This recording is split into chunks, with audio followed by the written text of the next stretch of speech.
قیامت تب تک نہیں آئے گی جب تک جانور جو ہیں، درندے جو ہیں، وہ انسانوں سے بات چیت نہیں کرتے۔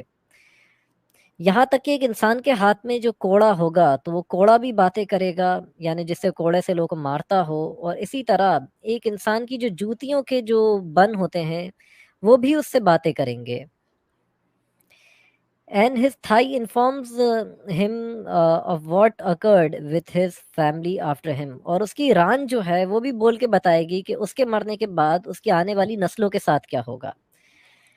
تو یہ تو ایک عجیب چیز ہے کہ جانور باتیں کریں گے، کوئی کوڑے سے اگر مارے گا تو کوڑا بھی باتیں کرے گا، جوتیاں جو ہیں ان کے بن بات کریں گے، جو جیسے لیس ہوتے ہیں باندھتے ہیں جن سے جوتوں کو، اور اسی طرح ایک انسان کی ران تک باتیں کرے گی، مطلب دنیا ختم ہونے سے پہلے، اور اس کو آنے والا بھوشیہ کہ اس کے مرنے کے بعد کیا ہوگا اس کے گھر والوں کے ساتھ، یہ بتائے گی۔ یہ اور صحیح حدیث میں اس طرح کی چیزیں ہونا، یہ عجیب ہے کہ یہ انسان ذہنی طور پر پاگل تھا، اس طرح کی چیزیں ثابت کرتی ہے۔ پھر صحیح مسلم میں حدیث آتی ہے، حدیث 2277، تاریخ الطبری میں بھی ہے کہ محمد پتھروں سے باتیں کرتا تھا بچپن میں، یا پیڑوں سے باتیں کرتا تھا، وہ کہتا تھا کہ پیڑ مجھے سلام کرتے ہیں۔ اور یہ بات صحیح مسلم کی بھی ایک حدیث سے ثابت ہوتی ہے کہ جابر بن سمورہ جو ہیں وہ کہتے ہیں کہ محمد نے کہا کہ میں ایک پتھر ہے مکے کے اندر، اس کو میں پہچانتا ہوں کہ جب میں نبی نہیں بنا تھا تب بھی یہ مجھے سلام کرتا تھا، اور آج بھی یہ مجھے سلام کرتا ہے، اور ابھی بھی میں اس پتھر کو پہچانتا ہوں۔ تو ایک پتھر کا محمد کو سلام کرنا نبی بننے سے پہلے، کہ جب وہ نبی بھی نہیں بنا تھا تب سے وہ پتھر محمد کو سلام کرتا آ رہا تھا، اور اس پتھر کا کئی جو طارق جمیل ہیں یا ایسے مولوی ہیں وہ ان چیزوں کو رو رو کے بتاتے ہیں کہ دیکھو ہمارے نبی تو ایسے تھے کہ کہیں سے نکلتے تو پتھر باتیں کرنے لگتے، ان کے ہاتھ میں کنکریاں بولنے لگتی، یہاں تک کہ کچھ حدیثوں میں آتا ہے، جیسے یہ صحیح البخاری کی حدیث ہے، حدیث 3859، کہ عبد الرحمن روایت کرتے ہیں کہ انہوں نے مسروق نام کے ایک صحابی سے پوچھا کہ محمد کو کس نے بتایا تھا کہ کچھ جناتوں نے، جنہوں نے اسے قرآن پڑھتا سنا اور اس پر ایمان لے آئے؟ تو انہوں نے کہا کہ تمہاری ہی باپ اے مسروق، جو عبداللہ جو تھے، انہوں نے مجھے بتایا تھا کہ ایک پیڑ تھا جس نے محمد کو اس کے بارے میں بتایا تھا کہ کچھ جنات قرآن پڑھتا سن رہے تھے محمد کو، اور وہ محمد پر ایمان لے آئے، جس پہ سورہ جن بھی ہے، جس میں شروع میں ہی لکھا ہے کہ اے محمد کہیے کہ جنوں کی ایک جماعت، ایک گروہ میرے پاس آیا، اور اس نے مجھے قرآن پڑھتا سنا اور وہ اس پر ایمان لے آیا۔ تو یہ دیکھنے والی چیز ہے کہ پیڑ جو ہے اس نے جناتوں کو دیکھا، ایک قرآن کے حساب سے اللہ نے دو مخلوق، دو پرانی بنائے ہیں آزمائش کے لیے کہ جو اس کی عبادت کریں، ایک تو انسان ہے، دوسرے جن ہیں۔ جن انسانوں کے ہی ساتھ رہتے ہیں مگر انسانوں کو نظر نہیں آتے ہیں، وہ کبھی انسان بن کے بھی سامنے آ سکتے ہیں انسان کے، وہ چیزیں بھی چوری کر سکتے ہیں انسانوں کی، وہ انسان کو پاگل بھی کر سکتے ہیں، وہ کوئی جانور بھی بن سکتے ہیں،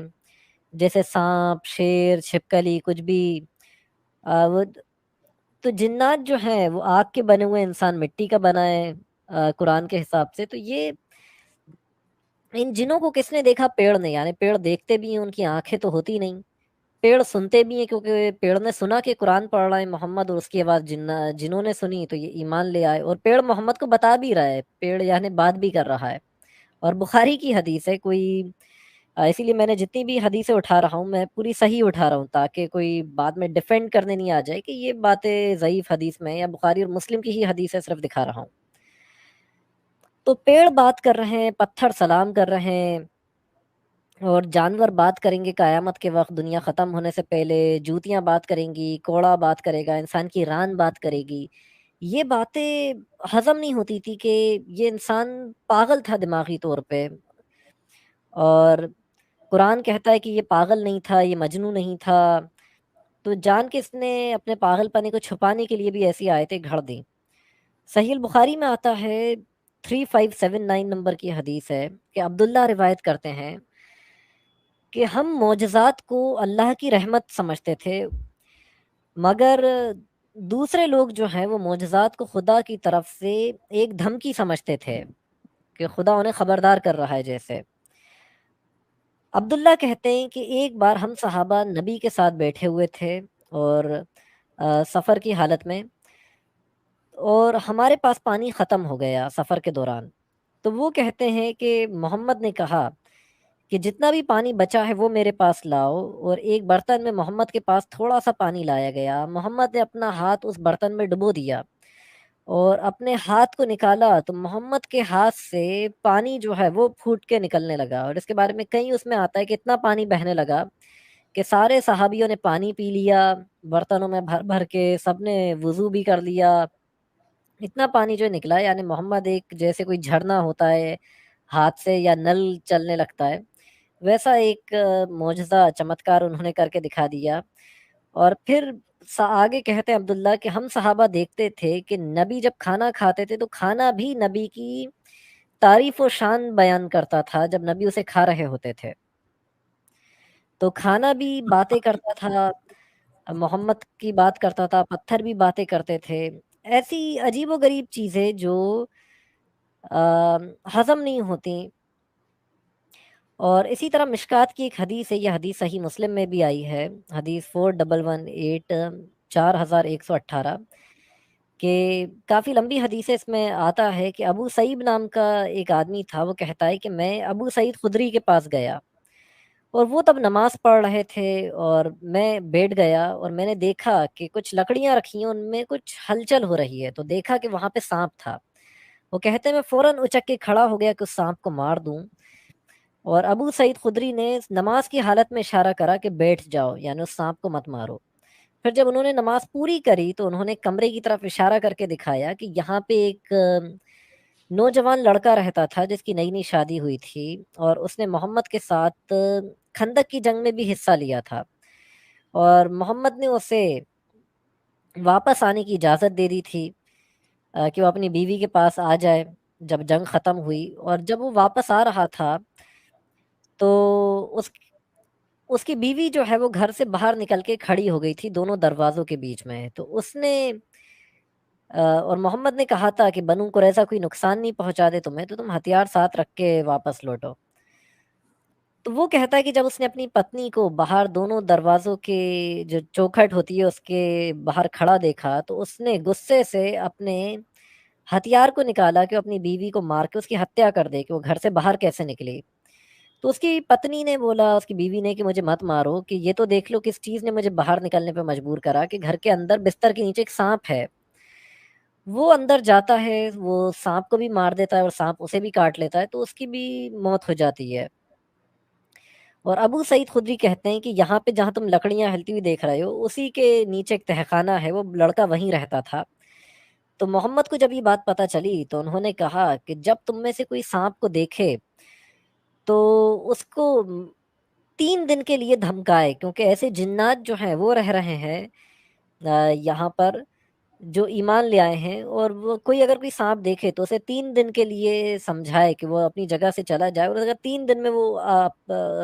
اس جگہ کو نہ چھوڑے تو سانپ کو مار دو کہ وہ ایک شیطان ہے۔ تو اس کو مار دیا جائے گا، 3 دن کے بعد بھی وہ شیطان وہاں سے نہیں جاتا ہے۔ تو سانپ پہلی چیز سنتا ہی نہیں، اس کے کان نہیں ہوتے، اور کسی سانپ سے بات کرنا کہ 3 دن میں کون انسان کسی کے گھر میں سانپ نکلے گا تو 3 دن انتظار کرے گا کہ یہاں سے چلے جاؤ، اور اگر کوئی وہ سانپ نہیں جائے تو اسے شیطان کہہ کے مار دے۔ بہت چیزیں تھیں، کالے کتوں کو شیطان بولا، ادھر سانپ کو شیطان بول دیا، اور چھپکلیوں کو، گرگٹ کو، سانڈا جو ہوتا ہے اس کو فالتو مارنے کا حکم ہے،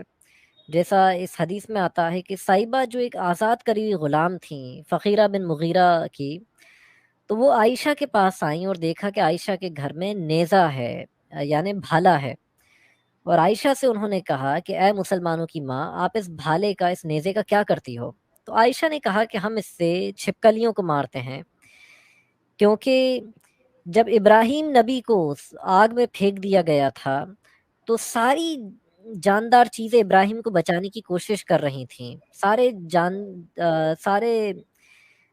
جو درند ہوتے ہیں، جانور ہوتے ہیں، وہ سب بچانے کی کوشش کر رہے تھے زمین پر، مگر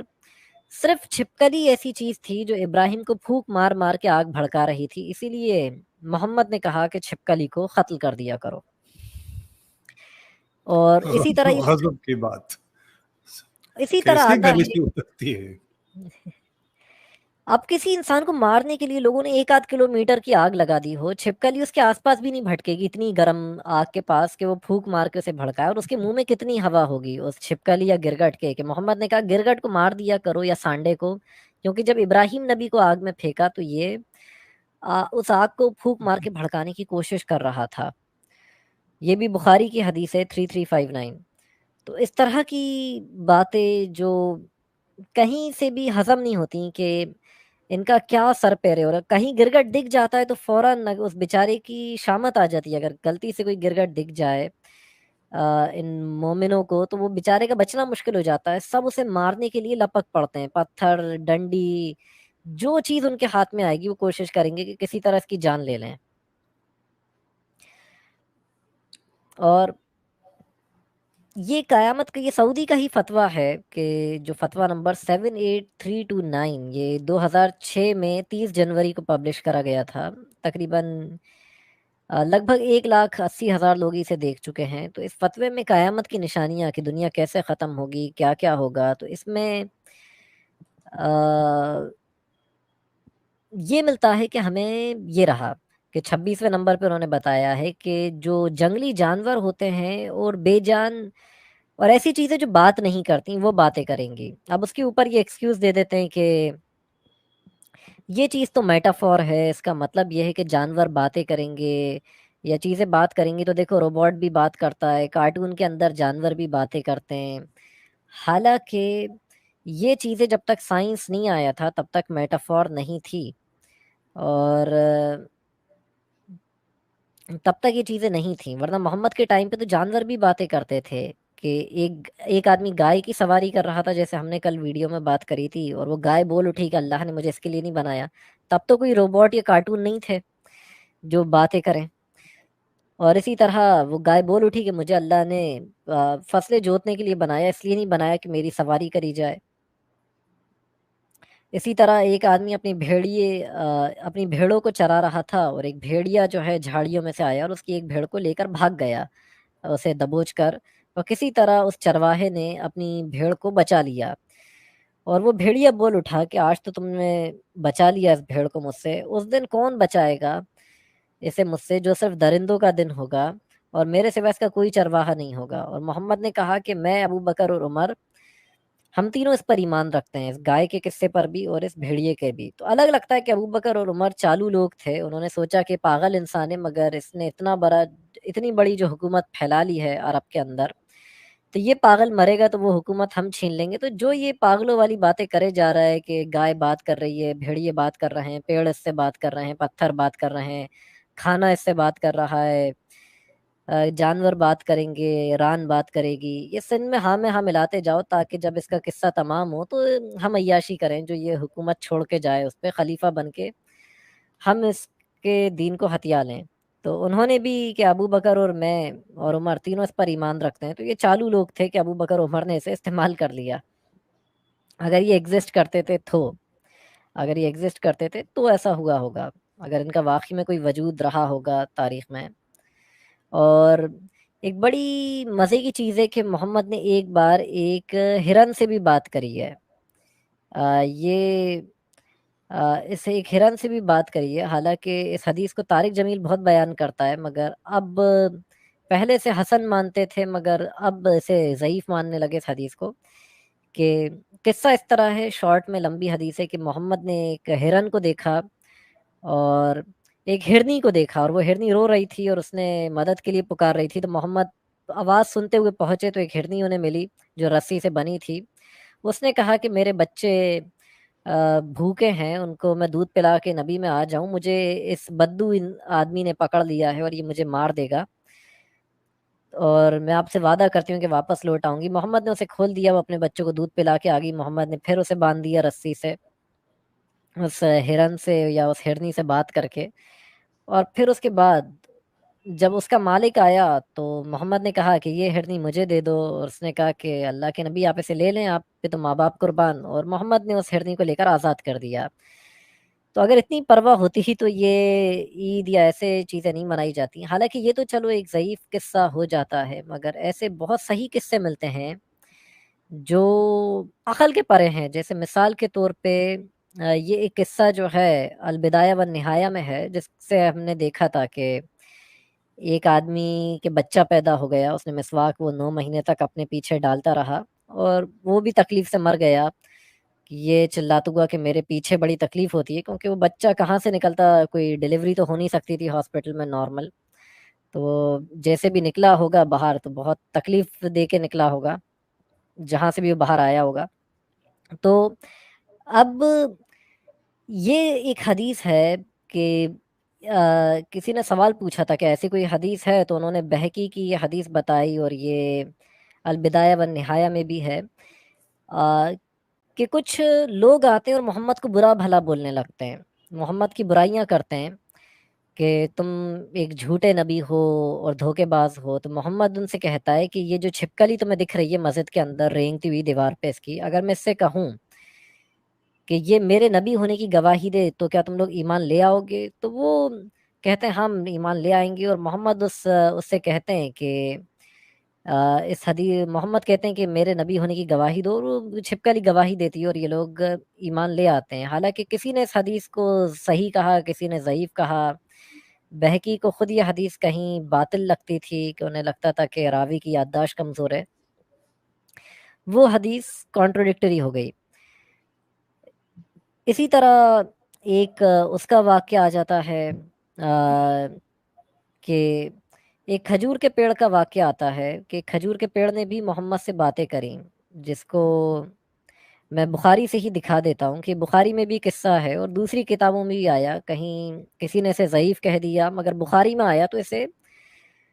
صحیح ماننا پڑے گا کہ جابر بن عبداللہ جو ہیں وہ کہتے ہیں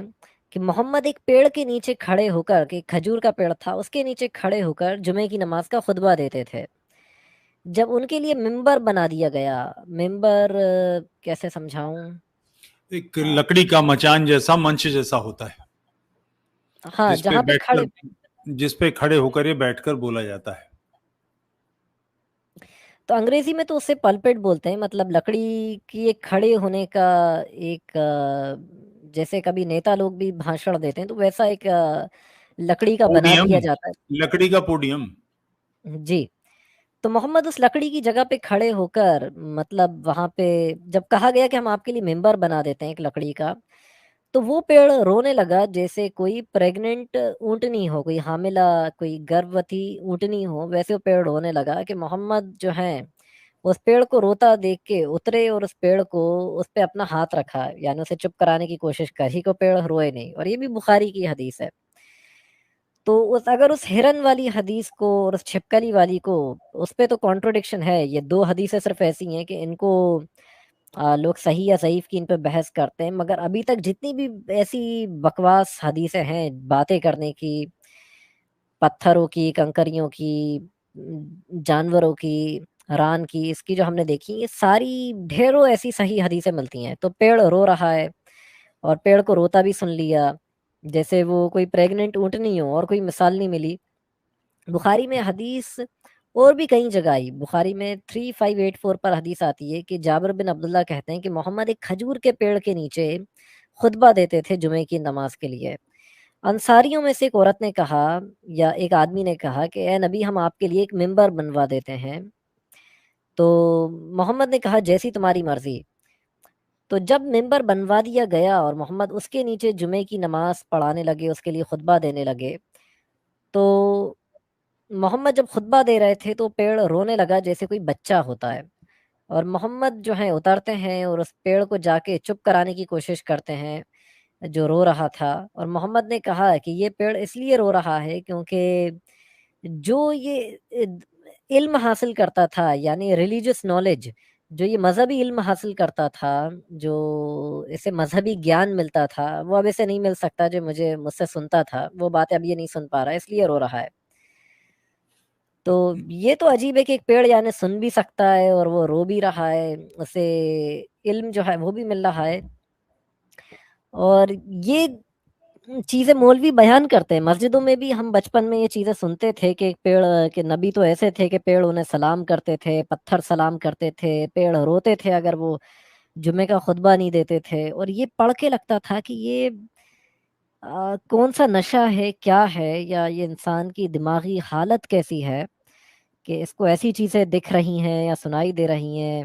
اور کوئی اسے کچھ بول بھی نہیں سکتا کہ پیڑ جو ہے نہیں رو رہا ہے۔ نبی اگر کوئی غلطی سے اگر ایسی بات کر دیتا تو اس کا سر تن سے جدا کروا دیتے۔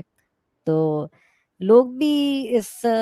پاگل کو بھگت رہے تھے، یا اس کے ماننے والے اس سے زیادہ بڑے پاگل تھے جو اس کے پیچھے چل رہے تھے، اور کوئی بغاوت اٹھ نہیں سکتی تھی۔ اس کے مرتے ہی آدھے سے زیادہ لوگوں نے اسلام چھوڑ دیا، ابو بکر نے ان سے جنگ کری، یا آپس میں ہی یہ لوگ لڑتے رہے۔ اور اگر مان بھی رہے تھے اس پاگل کو تو اس لیے مان رہے ہوں گے کہ چلو مال مل رہا ہے، لوگوں کو لوٹ رہے ہیں، کافروں کو انہیں مار رہے ہیں، ان کا مال اور دولت لوٹ لیتے ہیں، ان کی مہیلاؤں کی عزت لوٹتے ہیں، انہیں بیچتے ہیں، انہیں خرید لیتے ہیں، تو یہ عیاشی مل رہی ہوگی، چار چار پتنیاں، حلالہ، متع، مسیار، تو اس لیے شاید اس پاگل کی یہ سب چیزیں بھی برداشت کر رہے ہیں اور اسے مان رہے ہوں۔ اور بہت بیہودہ باتیں اس نبی نے کہی ہیں، جیسے لات کا مذاق اڑایا کہ لات کی شرمگاہ چوس لو، ابو بکر نے کہا اپنے باپ کی شرمگاہ کاٹ لو یا اعضائے تناسل کاٹ لو اگر کوئی باپ داداؤں کی بات پہ فخر محسوس کرے۔ ایک مہیلا کو کہنا کہ جب تک کہ تمہارا مزہ اچھے سے نہ چکھ لے اور تم اس کو اچھے سے نہ چکھ لو، یا تمہاری چاشنی یا تمہارا رس اچھے سے نہ پی لے اور تم اس کا رس اچھے سے نہ پی لو، تب تک تم اس سے طلاق لے کر پچھلے شوہر کے پاس نہیں جا سکتی ہو۔ جوان مرد کو دودھ پلا دو، ایسی باتیں اس نے کریں۔ یس، نبی نے اس طرح کی باتیں کریں کہ جو شخص اللہ کے حکم کو نہیں مانے گا، قیامت کے دن اس کے پیچھے، بلکہ گالی بک کے محمد نے کہا ہے کہ اس کے پیچھے جو ہے ایک ڈنڈا جو ہے وہ گھسا ہوا ہوگا، جو اسلام کے حکم کی خلاف ورزی کرنے کی وجہ سے اس کے اندر ڈلا ہوا ہوگا۔ اب پیچھے سمجھ جائیں، یعنی پیچھے جو ہے قیامت کے دن ایک بڑا سا ڈنڈا جو ہے وہ لوگوں کے ڈلا ہوگا۔ یہ صحیح مسلم کی حدیث ہے کہ ایک فلیگ جو ہے، جھنڈا جو ہے، علم جو ہے، وہ پیچھے ڈلا ہوگا۔ وہ لوگ جو اللہ کے حکموں کے خلاف کام کرتے ہیں، اس کے وعدے کے خلاف چلتے ہیں قیامت کے دن۔ تو اس طرح کی بیہودہ باتیں ایک نبی جو ہے اس کے لیے لائق اور زیبا نہیں ہوتی کہ وہ اس طرح کی باتیں کرے۔ پھر اس طرح کی بھی باتیں کرنا کہ محمد کا کہنا کہ جب تم میں سے کوئی کھانا کھائے تو اپنی انگلیوں کو یا اپنے ہاتھ کو پورا چاٹے، اور اگر وہ خود نہیں چاٹ رہا تو چاہے تو کسی دوسرے سے بھی چٹوا سکتا ہے اپنے ہاتھ یا انگلیوں کو۔ تو اس طرح کی باتیں، اور باب ہی اس طرح سے ہے بخاری میں کہ انگلی کو چاٹنا یا چوسنے کا بیان۔ تو یہ تو عقل کے پرے ایسی باتیں کہ مکھی گر جائے تو اسے اچھے سے ڈبو دو نکالنے کی جگہ، کہ اس کے ایک پر میں بیماری ہے تو دوسرے میں شفا ہے، انگلیاں چاٹو، ہاتھ چاٹو، خود نہیں چاٹ سکتے تو دوسرے سے چٹواؤ، یا کھانا کھا لو تو اچھے سے اپنے ہاتھ کو چاٹو کہ پتہ نہیں کس حصے میں کھانے کے برکت چھپی ہو، اور ایسی بہت باتیں جو عقل کے پرے تھیں۔ اور اس طرح کی چیزیں کہ محمد کہتے ہیں کہ نبیوں میں سے ایک نبی جو ہے وہ ایک پیڑ کے نیچے بیٹھا تھا اور اسے ایک چیٹی نے کاٹ لیا، تو اس نے غصے میں اپنے سامان کو اس پیڑ کے نیچے سے ہٹایا اور اس پورے پیڑ کے اندر آگ ہی لگا دی کہ وہ ساری چیٹیاں جل کے مر جائیں۔ تو اللہ نے اس کے اوپر وحی کر دی کہ جس نبی نے تجھے کاٹا تھا تو صرف اسی کو مارتا، تو نے ساری چیٹیوں کو کیوں مار دیا جلا کے؟ تو نبی اتنے مطلب پاگل ہوتے ہیں، اتنا ان کے غصے پہ کنٹرول نہیں ہوتا۔ پھر محمد نے یہ بھی کہا کہ تم جو بھی کرتے ہو شیطان اس میں موجود ہوتا ہے، کہ تم جو بھی کام کرتے ہو اس میں شیطان موجود ہوتا ہے۔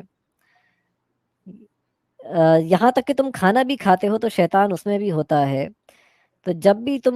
کھانا کھایا کرو تو اس میں کوئی بھی چیز لگی مت چھوڑا کرو شیطان کے لیے، کہ تم پورے کھانے کو کھا لیا کرو، یہاں تک کہ اپنی انگلیوں تک کو چاٹ لیا کرو،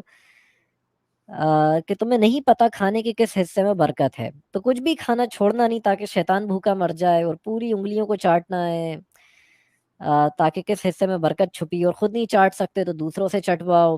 اپنے ہاتھ کو یا انگلیوں کو یا چسواؤ۔ تو یہ بہت ہی اعلیٰ درجے کی تعلیم ہے جو محمد صاحب دے کر گئے۔ سنن نبی داؤد میں حدیث 2158 نمبر کی یہ حدیث ہے کہ رویفی بن ثابت الانصاری جو ہیں وہ روایت کرتے ہوئے کہتے ہیں کہ میں تمہیں کیا ایسی بات نہ بتاؤں جو میں نے نبی سے حنین کے موقع پر سنی تھی؟ کہ وہ کہتے ہیں کہ جائز نہیں ہے کسی بھی ایمان والے کے لیے جو اللہ پر اور قیامت کے دن پر ایمان رکھتا ہے ہو کہ وہ پانی دے کسی اور کی بوئی ہوئی زمین پر. اس کا مطلب یہ ہے کہ کسی پریگننٹ عورت کے ساتھ جسمانی تعلقات رکھے. It is not lawful for a man who believes, اور جائز نہیں ہے جو اللہ اور روز آخرت پر ایمان رکھتا ہے کہ وہ صحبت کرے اپنی غلام کے ساتھ تب تک جب تک اس کے پیریڈ جو ہیں وہ نہیں گزر جائیں. مطلب پتہ چل جائے کہ وہ پچھلے ہسبینڈ سے تو پریگننٹ نہیں ہے، جو کافر اس کا ہسبینڈ زندہ ہو یا مار دیا ہو اس سے تو پریگننٹ نہیں ہے، تو جو غلام لگی ہو اس کے ساتھ تب تک اس کی عزت نہیں لوٹنا جب تک پتہ نہیں چل جائے کہ اس کا ایک پیریڈ نکل جائے. اگر پریگننٹ ہے تو اس کی بچہ جو ہے وہ پیدا ہو جائے. اور ایک ایمان والے کے لیے یہ بھی جائز نہیں جو اللہ اور روز آخرت پر ایمان رکھتا ہے کہ وہ مال غنیمت کی کسی بھی چیز کو بیچے تب تک جب تک وہ سب میں برابری سے بٹ نہ جائے. اور بہت ساری چیزیں تھیں کہ محمد یہ بھی کہتے تھے کہ جو نماز پڑھنے نہیں آئے میرا دل کرتا ہے کہ لکڑیاں لوں اور انہیں جلا دوں، مطلب ان کے گھروں کو جلا دوں. اور اس نے کہ محمد خود میں کہتے تھے آن کہ لائن میرا ہوں دل بیٹا. چاہتا. ہاں اوکے.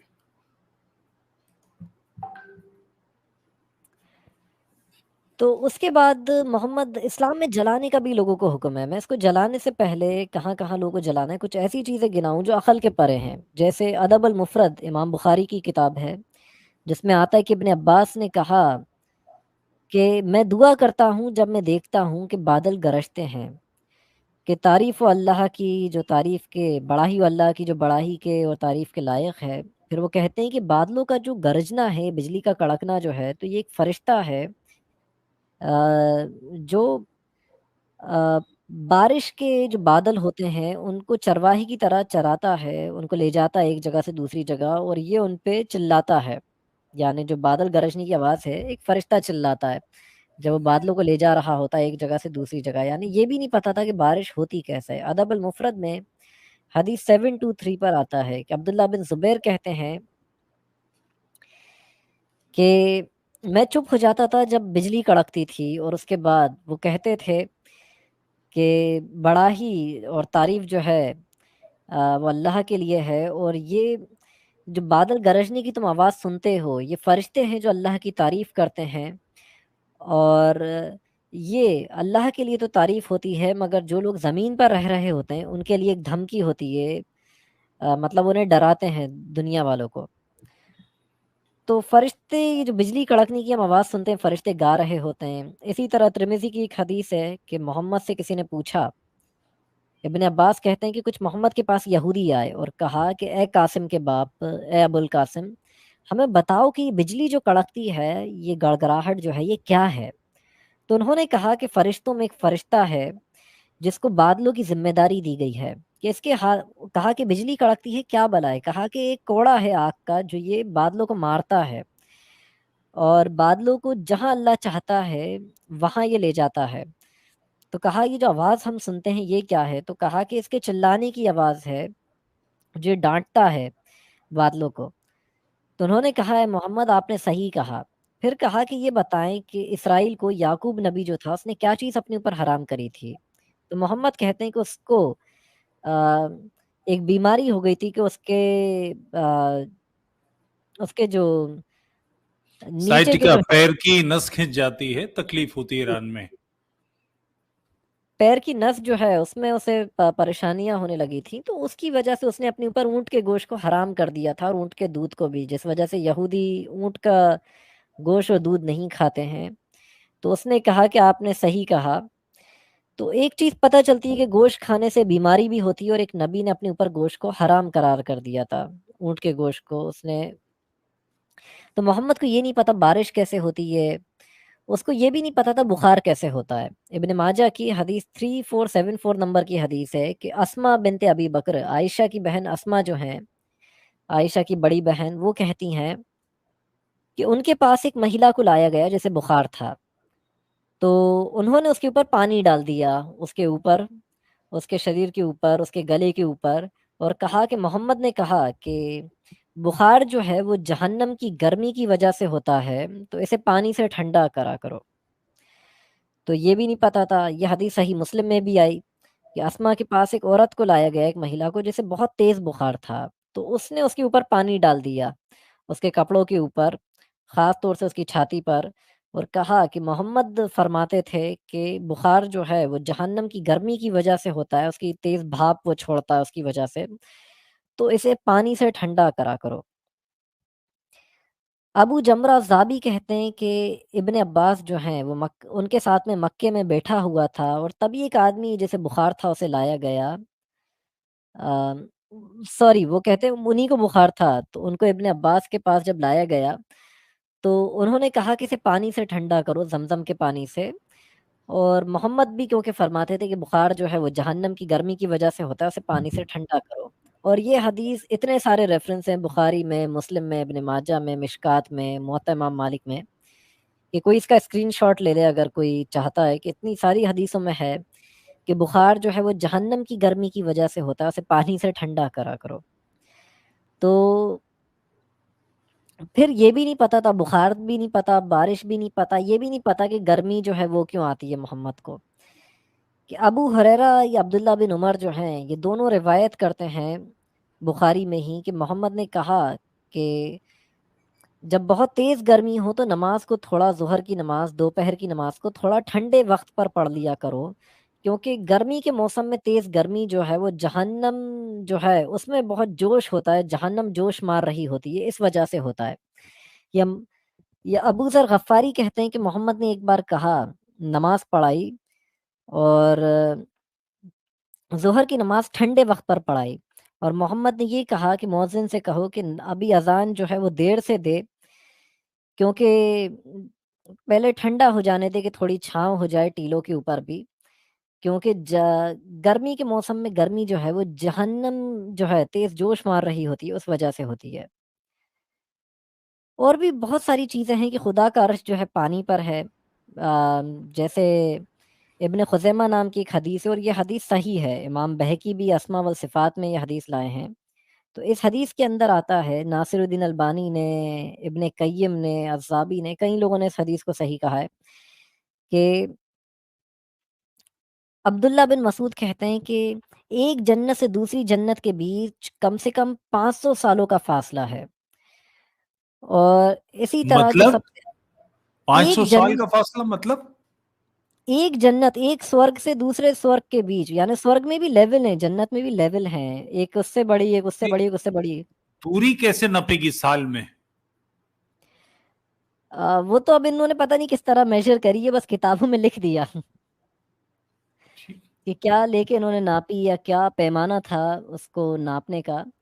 مگر ایک جنت سے دوسری جنت کے بیچ دوری جو ہے وہ 500 سالوں کی ہے۔ پھر اس کے اوپر جو ہے سب سے جو آخری جنت ہے اس کے اوپر جو ہے وہ خدا کا پانی ہی پانی ہے، اور پانی اور اس جنت، اور وہ پانی بھی 500 سالوں تک جاتا رہتا ہے۔ جب اس پانی کو بھی آپ کراس کر لیتے ہو تو اس کے اوپر خدا کا عرش ہے جس کے اوپر خدا بیٹھا ہوا ہے، اور جو کچھ تم کرتے ہو وہ خدا سے چھپا نہیں ہے، یہ اس حدیث میں لکھا ہے۔ اب قرآن میں بھی آتا ہے کہ اللہ نے 6 دن میں زمین اور آسمان کو پیدا کیا، اور اس کا عرش جو ہے وہ پانی کے اوپر تھا، تاکہ وہ تمہیں آزمائے اور یہ دیکھے کہ تم میں کون اچھے کام کرتا ہے۔ اور اگر تم یہ کہو کہ you shall be raised after death, اور اگر تم یہ کہو اے نبی کہ تم مرنے کے بعد اٹھائے جاؤ گے، تو کافر تو یہ کہیں گے کہ یہ تو کھلا جادو ہے، یہ تو کھلی جادوگری ہے۔ اب عجیب چیز یہ ہے کہ خدا عرش کے اوپر بیٹھا ہوا ہے، یعنی 7ویں آسمان کے اوپر جو ہے وہ جنتوں کے بھی اوپر 500 سال پانی بھی ہے، پھر اس کے 500 سال پانی کراس کر کے وہ اوپر والا جو اس کا تخت ہے جو پانی کے اوپر تیر رہا ہے، اس پہ وہ بیٹھا ہوا ہے۔ ابو ہریرہ کہتے ہیں، حدیث بخاری، مسلم، ترمذی، ابو داؤد میں آئی ہے کہ تہجد کی نماز کے وقت، یعنی رات کے 3 بجے کے آس پاس، خدا جو ہے وہ پہلے آسمان پر آ جاتا ہے، 7ویں آسمان سے، اور کہتا ہے کہ کون ہے جو مجھ سے مانگے میں اس کی دعا قبول کروں، کون ہے جو مجھ سے توبہ کرے میں اس کی دعا، اس کی توبہ قبول کروں۔ تو اب اس حدیث سے دیکھنے والی چیز یہ ہے کہ خدا کس سمے، کس وقت کے حساب سے آ رہا ہے پہلے آسمان پہ۔ اگر عرب کے ٹائم کے حساب سے آ رہا ہے تو انڈیا کے جو مسلمان رات کے 3 بجے اٹھے اپنی نیند برباد کر کے اس کا تہجد پڑھنا بیکار ہے، کیونکہ اب پہلے اوپر چلا گیا ہوگا، اور اس کو ضرورت کیا ہے کہ قریب آ کے اپنے بندے کی سننے کی؟ کیا وہ ہر جگہ موجود نہیں ہے، یا اس کو 7ویں آسمان کے اوپر ہی جو اس کا عرش ہے وہاں سے بیٹھے بیٹھے اسے پتہ نہیں چل رہا کہ بندہ کیا مانگ رہا ہے، جو وہ پہلے آسمان پہ سننے آ جاتا ہے؟ تو وہ عجیب ہی گاڈ ہے. اور اس ماں کے پیٹ میں کیا ہے یہ آتا ہے بخاری میں کہ اس کا علم صرف اللہ ہی کو ہے. کہ محمد نے کہا کہ کہ 5 چیزوں کا صرف اللہ ہی کو پتہ ہے، کہ ماں کے پیٹ میں کیا ہے یہ اللہ ہی جانتا ہے، یعنی لڑکا ہے یا لڑکی اللہ ہی جانتا ہے. کسی کو نہیں پتا وہ کل کیا کرے گا، کسی کو نہیں پتا کہ کل بارش ہوگی یا نہیں ہوگی، کسی کو نہیں پتا کہ وہ کب مرے گا، اور کسی کو نہیں پتا کہ قیامت کب آئے گی. تو اب یہ بڑی عجیب حدیث ہے بخاری کی، حدیث 650، کہ سالم کہتے ہیں کہ ام دردہ جو تھیں، ابو دردہ کی ماں، ان کے پاس ان کو کہتے ہوئے سنا کہ ابو دردہ جو ہیں گھر میں آئے بڑے غصے میں اپنی ماں کے پاس، اور ان کی ماں نے کہا کہ آخر کیا بات ہے، کس چیز نے آپ کو اتنا غصے میں کر دیا ہے؟ تو وہ کہتے ہیں کہ اللہ کی قسم، میں نبی کے دور میں جو بھی چیزیں دیکھتا تھا اچھی، اب وہ نبی کے ماننے والوں میں اب نہیں دیکھتا نبی کی موت کے بعد. بس اتنا ہی اسلام بچا ہے کہ لے دے کے لوگ ایک ساتھ نماز پڑھ لیتے ہیں. تو یہ نبی کی موت کے بعد حال ہے کہ اس کا ایک صحابی زندہ ہے اور وہ ایسی باتیں کر رہا ہے کہ نبی کے دور میں جو بھی اچھی چیزیں ہوتی تھیں اب اس میں سے کچھ بھی نہیں بچا، صرف لے دے کے لوگ ایک ساتھ نماز پڑھ لیتے ہیں. یا بخاری میں حدیث 530 کہ الزہری روایت کرتے ہیں کہ وہ انس بن مالک کے پاس گئے ڈمسکس میں، اور دیکھا کہ وہ رو رہے ہیں. یہ آخری صحابیوں میں سے ایک تھے محمد کے، بہت بوڑھے ہو گئے تھے، اور ان کے پاس اس لیے دنیا بھر سے لوگ آتے تھے حدیثوں کے اکارڈنگ. تو دیکھا کہ وہ رو رہے تھے، پوچھا کہ کیا بات ہے، آپ کیوں رو رہے ہیں؟ تو انہوں نے کہا کہ میں نبی کے دور میں جو بھی دیکھتا تھا آج وہ چیزیں میں نہیں پاتا ہوں، بس اتنا ہے کہ لے دے کے ایک نماز بچی ہوئی ہے اور لگتا ہے وہ بھی لگ بھگ ختم ہو گئی ہے. تو اسلام محمد کے ٹائم ہی نہیں بچا، تو جن لوگوں نے حدیثیں اکٹھا کری ان کے ٹائم تک کیا بچا ہوگا؟ تو اوپر والا جو ہے وہ پانی کے اوپر ہے، وہ پانی میں ڈبکی مارتا ہوا سب کچھ کرتا ہوا پہلے آسمان پر آتا ہے سننے کے لیے. اور لگتا ہے کہ محمد کو یہ بھی نہیں پتا تھا کہ دھرتی گول ہے، کیونکہ ورنہ وہ بتا دیتا کہ اس کنٹری کے یا اس ملک کے ٹائم کے حساب سے آتا ہے تو لوگ ایڈجسٹ کر لیتے، کیونکہ کیا وہ ہر کنٹری میں جب رات کے 3 بجیں گے کیا وہ پہلے آسمان پر آ جائے گا؟ اور تو کس کنٹری کے حساب سے آ رہا ہے یہ ایک بحث ہو جائے گی. تو اسے پتہ ہی نہیں تھا،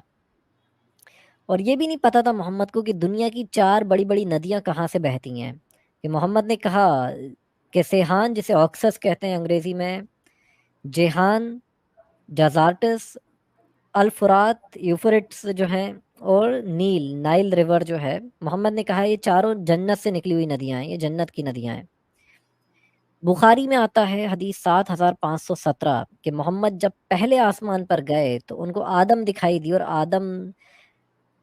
نے محمد کو سلام کرا، اور محمد نے اس کا جواب دیا. اور پھر اس کے بعد محمد دیکھتے ہیں کہ 2 ندیاں ہیں، ایک پیڑ ہے بیری کا پیڑ جسے سدرۃ المنتہا کہا جاتا ہے، اور اس کی جڑوں سے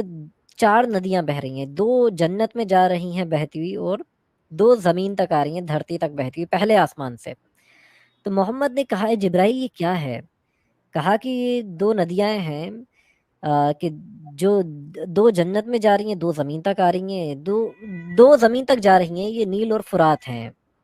اب اسی طرح بخاری میں آتا ہے کہ محمد کہتے ہیں کہ جب وہ 7ویں آسمان پر گئے تو وہاں انہوں نے سدرۃ المنتہا دیکھا، ایک بیری کا پیڑ تھا جس کے پتیاں ایسی تھیں جیسے ہاتھی کے کان، اور بہت ہی بڑا یعنی ایک پیڑ تھا. اور محمد نے کہا کہ اس کی جڑوں سے 2 ندیاں جنت میں تھیں اور 2 زمین تک بہتی ہوئی آ رہی تھیں. پوچھا جبرائیل یہ 2 جو زمین تک جا رہی ہیں کون سی ندیاں ہیں؟ تو کہا کہ نیل اور فرات ہیں، نائل اور ایفریٹس. یہ عقل کو ہی بات نہیں بیٹھتی کہ 2 ندیاں جو ہماری دھرتی پر بہہ رہی ہیں، ہماری زمین پر، یہ 7ویں آسمان سے یا پہلے آسمان سے بہتی ہوئی آ رہی ہیں. تو اسے یہ بھی نہیں پتا تھا کہ ندیاں کس طرح بہتی ہوئی آتی ہیں، بخار کیسے ہوتا ہے، بارش کیسے ہوتی ہے، یا گرمی کیسے ہوتی ہے گرمی کے موسم میں، کچھ بھی نہیں پتا۔ گرمی اور بخار جہنم کی گرمی کی وجہ سے ہیں، یہ ندیاں ساتویں آسمان سے بہہ رہی ہیں۔ بخاری کی اور ایک حدیث ہے کہ محمد نے کہا کہ یہ نیل اور فرات جو ہیں یہ جنت سے نکلی ہوئی ندیاں ہیں، سدرۃ المنتہا سے۔ اور بخاری اور مسلم میں کئی جگہ آیا کہ یہ محمد نے دیکھا کہ ساتویں آسمان سے نیل اور فرات بہتی ہوئی آ رہی تھیں معراج کے ہی واقعے پر۔ اب جو بات چلتی ہے، جیسے زمین کو چپٹا مانا گیا ہے قرآن اور حدیث میں ہی کہ اللہ پہلے آسمان پہ آ جاتا ہے، محمد کو یہ بھی نہیں پتا تھا کہ دھرتی گول ہے اور سورج ڈوبتا کہاں ہے، یہ بھی نہیں پتا تھا۔ صحیح مسلم میں حدیث ہے 399، اسلام 360 میں 399 ہے، sunnah.com پہ 1598 ٹائپ کریں تو یہ مل جائے گی کہ ابو ذر غفاری جو ہے وہ کہتے ہیں کہ میں محمد کے ساتھ تھا اور محمد نے مجھ سے پوچھا کہ اے ابو ذر، تم جانتے ہو جب یہ سورج ڈوبتا ہے تو کہاں جاتا ہے؟ تو انہوں نے کہا کہ اللہ اور اس کا رسول بہتر جانتا ہے کہ جب یہ سورج ڈوب جاتا ہے تو یہ کہاں جاتا ہے۔ انہوں نے کہا جب یہ سورج ڈوبتا ہے تو یہ خدا کے عرش کے نیچے چلا جاتا ہے، اور جو خدا کے آرام کرنے کی جگہ ہے اس کا عرش اس کے نیچے جاتا ہے، یعنی اس کا سنگھاسن جو ہے، اور یہ خدا کو سجدہ کرتا ہے۔ تو یعنی اتنی اوپر 7 آسمان اوپر جاتا ہوگا، اور یہ پوری جنتوں سے جہاں 500 سال کا فاصلہ ہے وہاں سے ہوتا ہوا نکلتا ہوگا، اور بیچارہ پانی میں ڈبکی مارتا ہوا جاتا ہوگا، اور پھر اس کے بعد یہ خدا کو سجدہ کرتا ہوگا۔ یہ بات عقل پہ نہیں بیٹھتی۔ یہ وہاں جاتا ہے، خدا کو سجدہ کرتا ہے، اور خدا کہتا ہے کہ جا پھر سے نکل جا، اور صبح ہو جاتی ہے، سورج پھر سے صبح کے وقت نکل جاتا ہے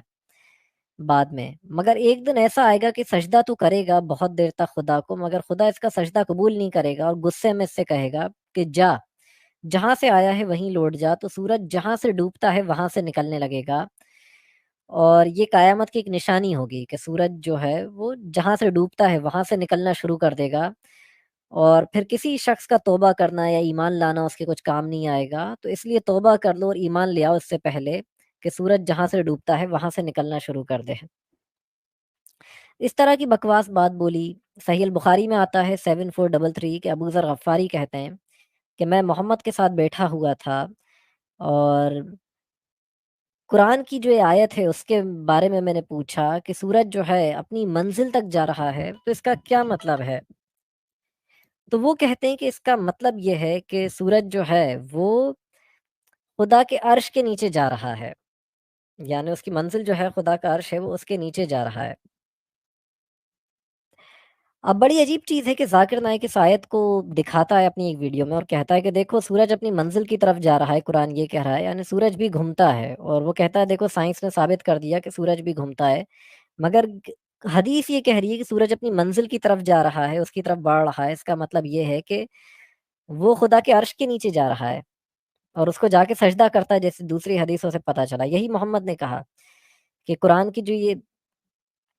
کہ ابو ذر کہتے ہیں میں محمد کے ساتھ مسجد میں بیٹھا تھا، اور انہوں نے کہا تم جانتے ہو سورج ڈوبتا ہے تو کہاں جاتا ہے؟ تو کہا کہ اللہ اور اس کا رسول بہتر جانتا ہے۔ تو کہا کہ یہ خدا کے عرش کے نیچے جاتا ہے اور اسے سجدہ کرتا ہے، جیسا کہ اللہ نے قرآن میں کہا ہے کہ سورج جو اپنی منزل کی طرف جا رہا ہے ایک وقت مقرر تک، سورہ یاسین کی آیت 38 میں، 36 نمبر کا سورہ، اس کی آیت 38۔ اور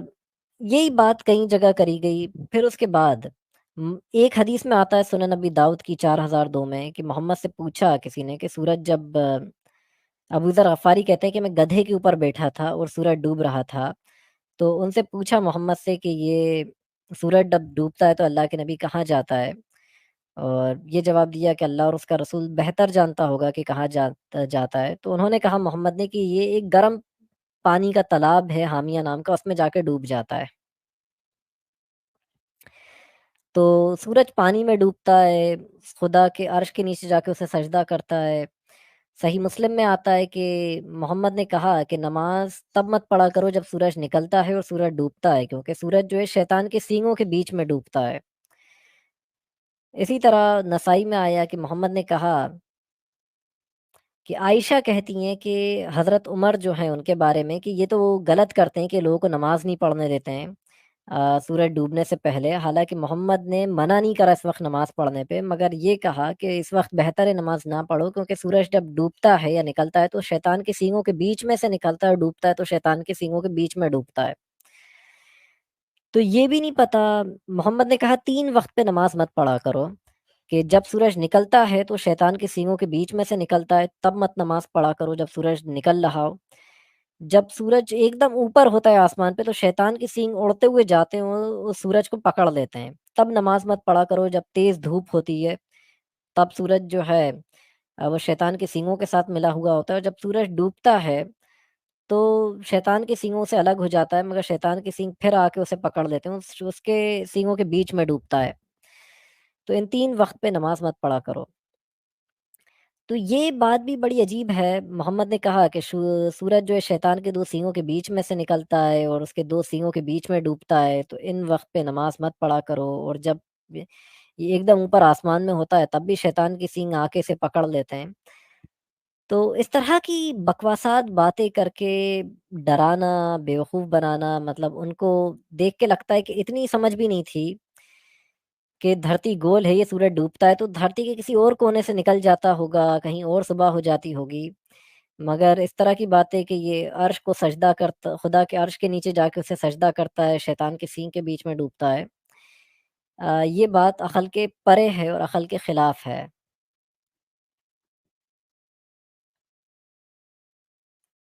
آپ میوٹ پر ہیں۔ غضب، میں یہاں ایک بہت ضروری بات آپ سے پوچھنا چاہوں گا۔ آپ ذاکر نائک کے ساتھ رہے ہیں اور آپ نے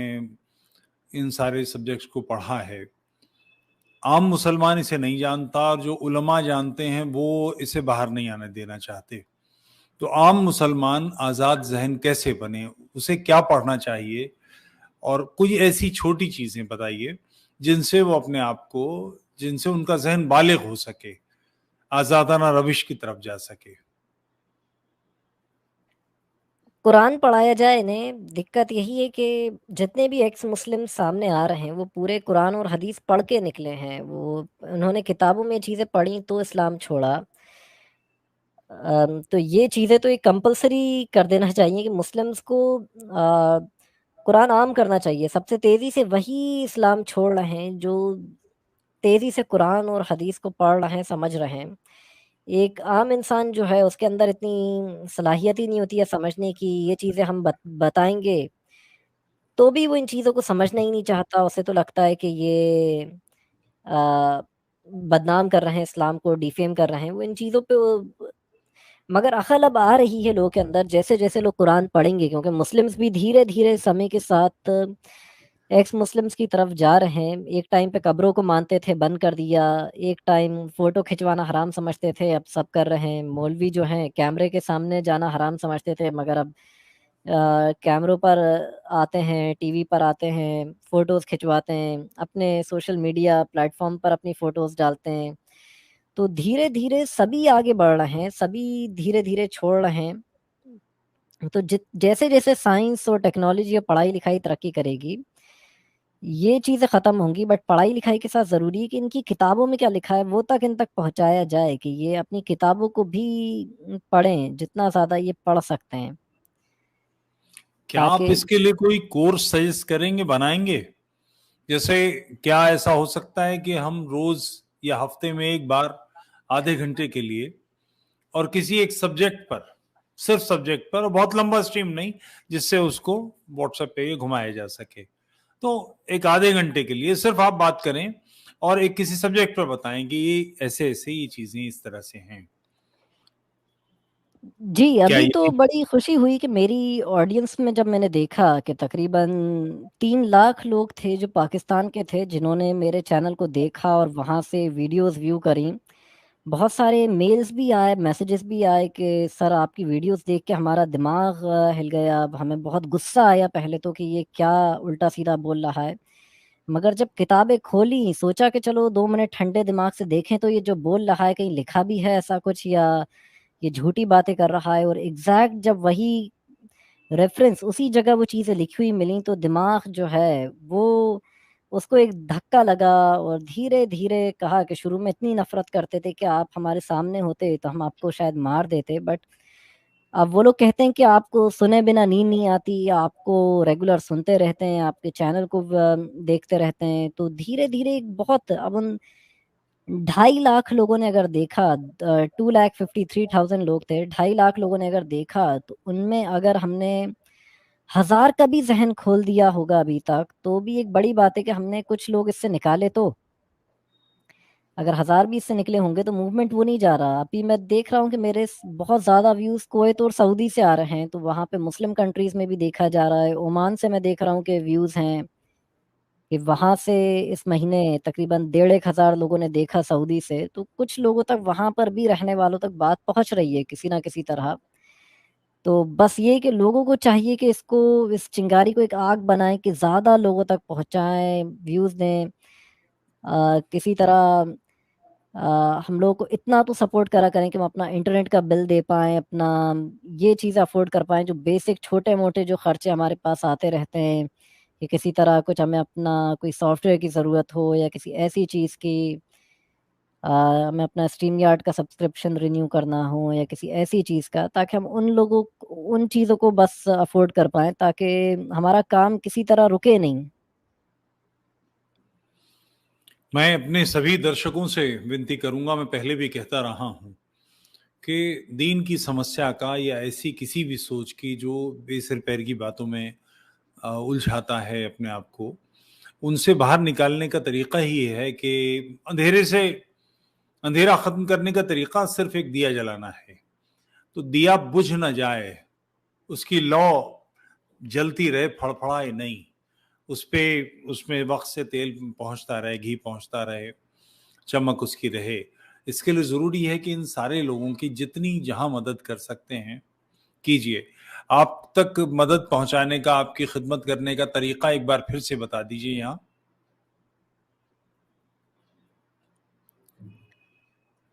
اس پہ یا تو یہ ہے کہ اسٹرائپ مجھے پرسنلی میل کر سکتے ہیں، اس سے مجھے ایک طریقے سے مجھے بتا سکتا ہے کوئی کہ اس سے مجھے کتنا سپورٹ کرنا ہے. میں اس کو صرف ایک لنک دے دوں گا، اس پہ کلک کر کے وہ پیمنٹ کر سکتا ہے اور وہ ڈائریکٹ ہم لوگوں کے پاس آ جاتی ہے. یا جس طرح آپ کہیں بھی دکان پہ جاتے ہو، کہیں بھی آپ پیمنٹ کرتے ہو کسی QR کوڈ پہ یا اس پہ، یا کہیں بھی آن لائن شاپنگ کرتے ہو، تو یہ میں اس کو لنک کو بھی شیئر کر دیتا ہوں لائیو چیٹ میں اس ویڈیو کے اندر. پلیز کر دیجئے. تو میں نے اپنا پیٹریون کا شیئر کر رکھا ہے کہ یہ پیٹریون کا میرا لنک ہے، اور دین ایک پے پال کا لنک ہے، اس پہ کوئی بھی پیمنٹ کر سکتا ہے. اس تک کیسے پہنچے؟ آپ کے چینل پر ہے یہ ساری ڈیٹیلز؟ یہ ساری ہیں، مطلب ہر ویڈیو کے ڈسکرپشن میں بھی رہتی ہے، اس پہ کلک کر کے پہنچ جائیں گے، یا چینل کا نام جیسی کھولیں گے تو یہ پیٹریون اور پے پال رہتے ہیں. اور وہیں یا تو اس پہ جا کے بھیج سکتے ہیں، اور آپ کو بہت ہی آسان ہے. تو ہمیں کافی جتنے بھی لوگ اگر ہمیں سپورٹ کرنا چاہتے ہیں تو اسی کے تھرو ہمیں کر دیتا ہے. اگر کوئی ہمیں کرنا چاہتا ہے تو سارے ایکس مسلمس کو انہی کے تھرو سپورٹ ملتی ہے، اور ان کی کوئی چیز بھی کمپرومائز نہیں ہوتی ہے کہ اگر وہ اپنا اگر وہ دے دیں UPI یا کچھ، تو اس سے تو ان کا پورا ایڈریس اور یہ ساری چیزیں بھی نکل جاتی ہیں، یا ان کا موبائل اور پوری انفارمیشن اس سے کوئی نکال سکتا ہے. تو اس پہ یہ چیزیں جو ہیں نہیں جاتی ہیں پیٹریون پہ یا پے پال پہ. تو اسی لیے ان سروسز کو ہم لوگ یوز کرتے ہیں، ان کی طرف نہیں جاتے ہیں. اور میں اپنا QR کوڈ بھی اب بنا کے رکھ لوں گا، میں اسے بھول گیا، اس کا بھی ایک پہ جنریٹ ہو جاتا ہے تو اس کو شو کروں گا، تو کوئی بھی اپنے موبائل سے ہمیں سیکنڈز میں مطلب پیسے اس سے بھیج سکتا ہے. تو دوستو، ہماری بھی ذمہ داری ہے. یہ لوگ تو اپنے سروں پہ چراغ رکھ کے نکلے ہیں کہ دنیا روشن ہو جائے، مگر یہ جگمگاتے رہیں، اس میں ہماری بھی ذمہ داری ہے. ادھک سے ادھک ان لوگوں کو سہیوگ کیجیے. اپوسٹیٹ امام کا جو چینل ہے اس پر جائیے اور وہاں جو بھی ڈیٹیلز ہیں جیسے بھی ان تک پیمنٹ بھیجیے.